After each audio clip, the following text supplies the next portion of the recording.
दुखी हुए, तुम्हारा इम्तिहान बाकी है। वो जो खेतों की पेड़ में उदास बैठे हैं, उनकी आंखों में अब तक ईमान बाकी है।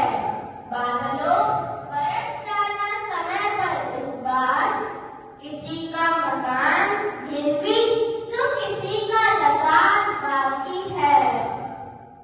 हे ईश्वर, मेरे खेतों की तरह मेरी फसल भी सूखी है।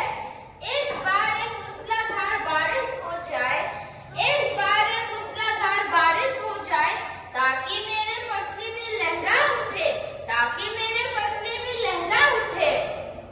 इतने में किसान की पत्नी खाना लेकर खेत आती है।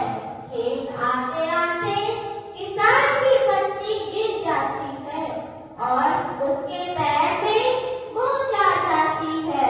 अरे क्या हुआ? पहले तो थी ही प्यासे, घर बार भी सूख गया। अच्छा हुआ पैर भी टूट गया। उठो उठो, आप बैठिए, खाना खा लीजिए।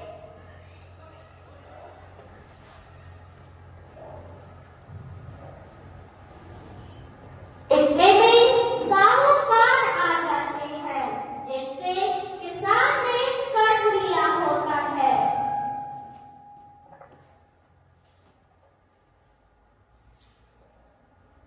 बैल तो बड़े अच्छे लग रहे हैं, अपने ही तो है। देखो कैसे खाना खा रहा है। कसम है तुझे इस निवाले की, कब तक उधार का खाना खाता रहेगा? बता, मेरा कर्जा कब वापस करेगा? माफ कीजिएगा, हम किसान और हमारे बैल अपने पसीने से सींचकर खेतों में फसल उगाते हैं, और आप हमें आप हमें अनाज की कसम दे रहे हैं। हम चोर, गरीब हैं, पर चोर नहीं।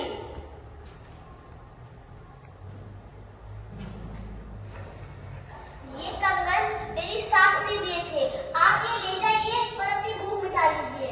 हा हा हा हा हा। अगर तुम अपनी जमीन भी बेच दो तब भी तुम्हारा कर्ज नहीं उतरेगा। ये कंगन तो बहुत कम है। किसान हल चलाता है और उसकी पत्नी खेत में काम करती है।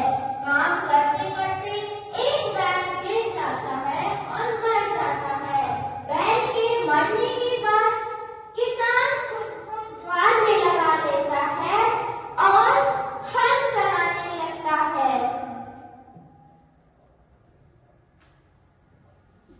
शाम हो जाती है, किसान और उसकी पत्नी घर आ जाते हैं। आप बैठिए, खाना खा लीजिए।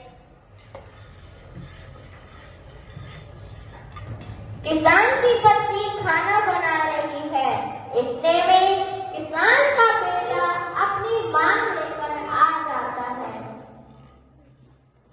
बापू बापू, मेरे सारे दोस्तों मोटर बाइक लेकर जाते हैं, मुझे भी दिला दो ना, हीरो होंडा वाली बाइक।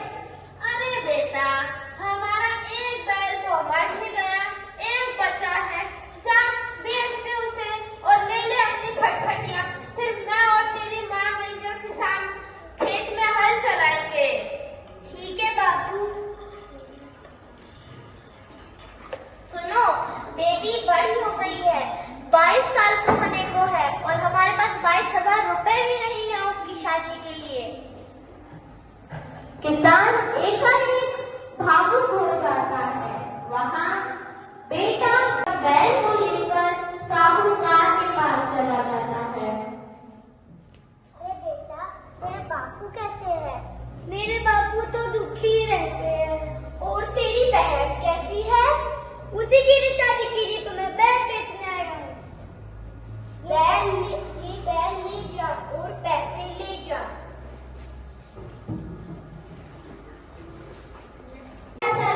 खरीद लेता है, पर किसान रोते रोते अपने बैल को ढूंढता है।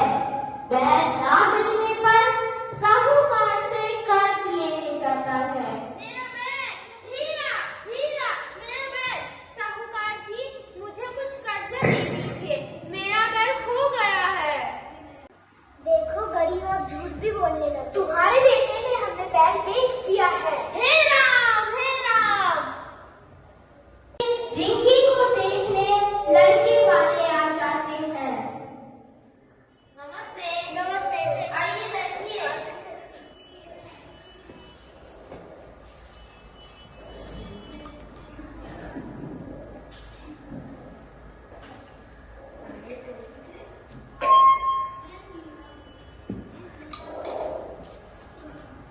हमें रिंकी पसंद है, लेकिन क्या? पहले दहेज की बात हो जाए। दहेज?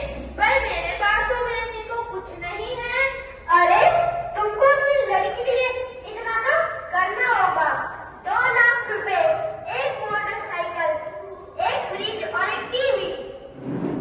हाँ, ये दहेज तो देना होगा। हमारा बेटा लाखों में हीरा है, हीरा। अरे नहीं करवानी शादी तो मत कराओ, हमें नहीं करवानी है शादी। अरे तुम तो चुप ही रहो, ये शादी होगी, मैं इंतजाम कर लूंगा। से उधार मांगने की कोशिश करता है। सुनो, मुझे कुछ उधार दे दो, मैं लौटा दूंगा। मेरे पास नहीं है। सुनो, मुझे कुछ उधार दे दो, मैं लौटा दूंगा। जा यहाँ से। उसे किसी से उधार नहीं मिलता। किसान हताश हो जाता है। वहीं उसका बेटा मोटरसाइकिल में घूम रहा होता है। किसान के कानों में सब गूंज रहा होता है और किसान जीवन के बोझ से तंग आकर अपनी जान ले लेता है। सब तमाशा देखने आ जाते हैं। जिसकी आंखों के आगे किसान फंदे पे झूल गया, जिसकी आंखों के आगे किसान फंदे पे झूल गया, देख करना वो बंदे कल जो किया वो भूल गया। किसान की आवाज जो दिल से निकाली जाएगी, क्या समझते हो खाली जाएगी? क्या समझते हो खाली जाएगी?